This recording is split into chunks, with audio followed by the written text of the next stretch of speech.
Well, Black and White Network, you guys know that Kamala Harris selected Minnesota Governor Tim Walz to be her running mate. Now, a lot of people are actually taken by surprise, and it definitely seems like Democrats aren't too happy with this pick.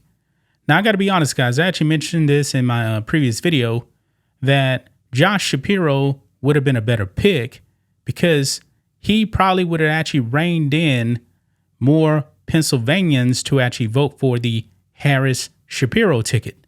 But however, guys, we know that Josh Shapiro is a Jew and that the far left of the Democratic Party actually controls the Democratic Party. They would have revolted if Josh Shapiro was on the ticket. Those people in Michigan that already voted in the primaries for doing the Biden primaries, they actually voted none of the above or something like that. I don't remember exactly what it was. But she went with the Minnesota governor. And people are actually scratching their heads. And this guy is a super radical Marxist. Okay? He is definitely radical. Now, the thinking probably was that, hey, this guy can actually help us with the neighboring Rust Belt states. But guess what, guys? MSNBC gave a brutal reality check to the Democrats, man.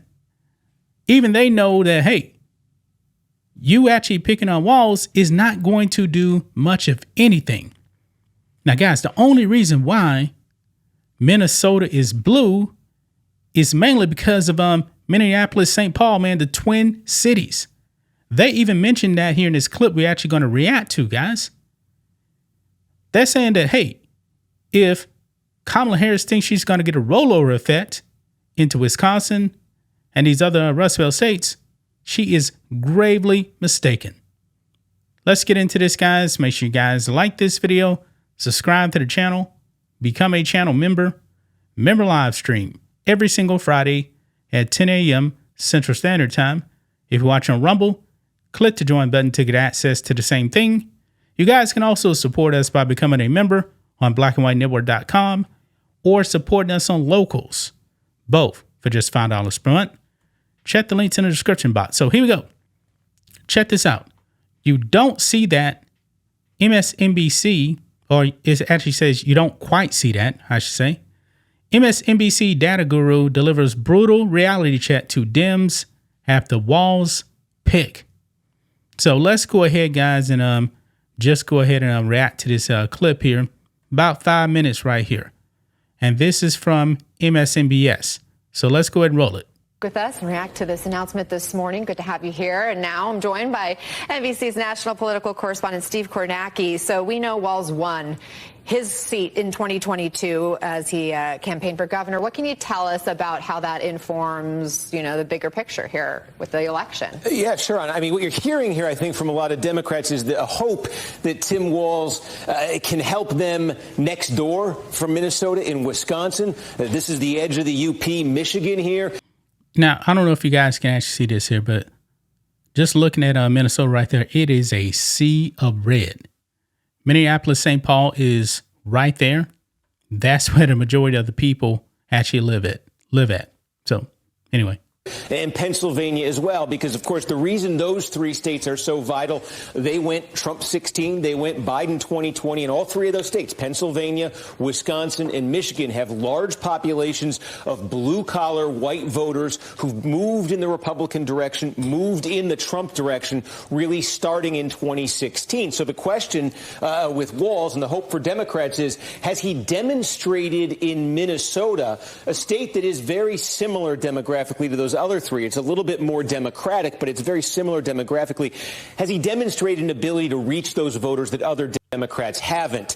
And take a look here. You see Tim Walz's 2022 victory as governor, an 8-point win over his Republican opponent. But I want to show you what went into that, because when you look at Minnesota, what you're looking at is the majority of the population is right here in the Twin Cities, Yeah, right there. Just like I said right there, the Twin Cities. Cities metro area.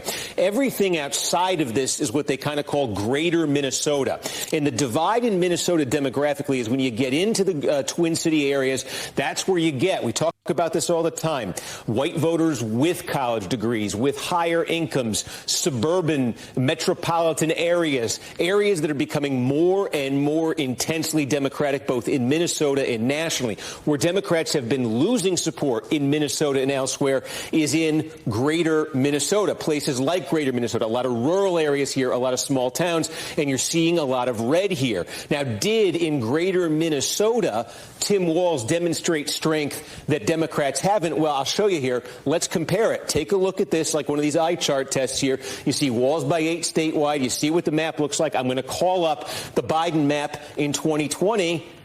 Oh, that was supposed to be more dramatic. And here it is. And if you can remember what you were looking at before, this looks virtually identical. Both the total here, the margin, and what this map looks like. And so when you look at what Tim Walz actually pulled off to get elected, to get reelected in 2022, it's the Biden model, demographically, regionally. I mean, you go county by county, there's not much variance between how Walz did and how Biden did. Walz ran up huge numbers. Look at this, this is the biggest county in the state.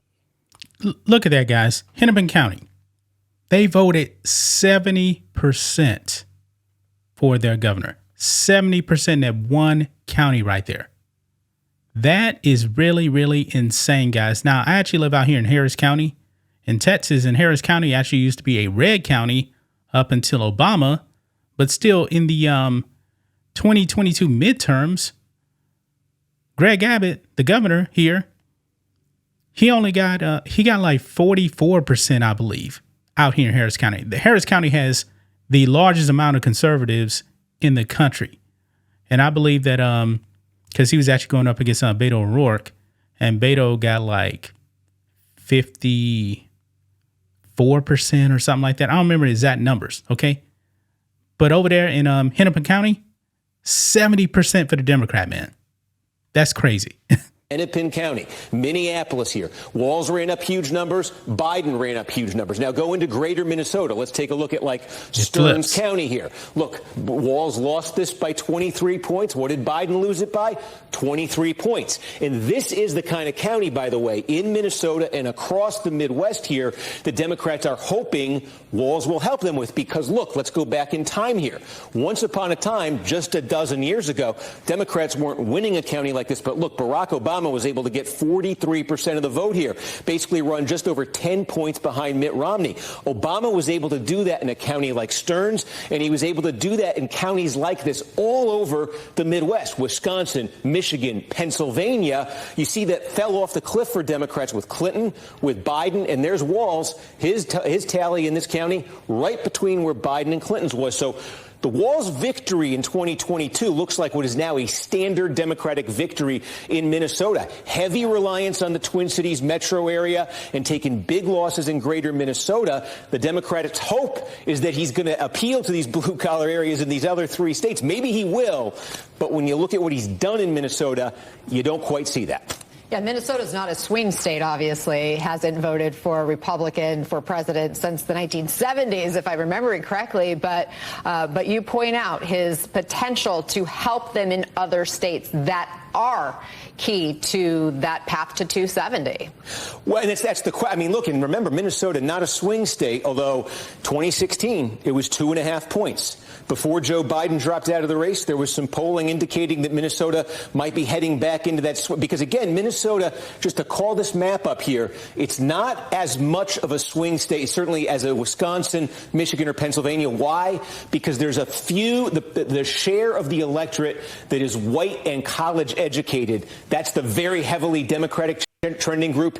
It's higher in Minnesota by about 5 points than it is in those other states. So It gives Democrats an edge in Minnesota that they don't have elsewhere. And again, that edge is most pronounced in the Twin Cities metro area. And again, that is where you're seeing Stearns County here. But it was in this metro area where Walz ran up the score to win as he did, where Biden ran up the score in 2020 to win as he did. And it's this part of the state, greater Minnesota, where Democrats, if you're thinking he's going to help you with voters you're losing in Wisconsin and Pennsylvania and Michigan, those areas are similar to greater Minnesota, and you just didn't see in 2022 Walz do anything there that Biden wasn't doing himself.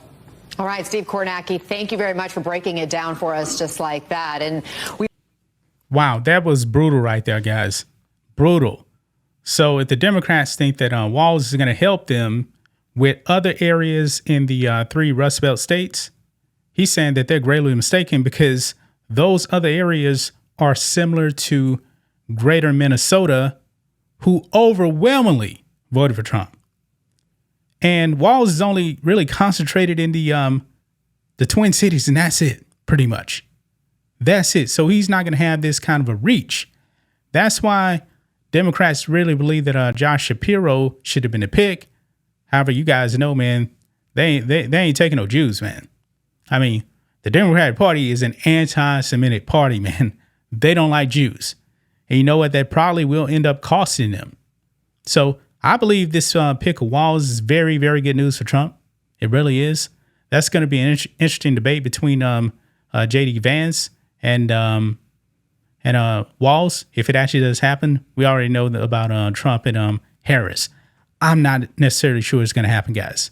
I'm not necessarily sure it's going to happen. But that's just my thoughts on this. What do you guys think of this?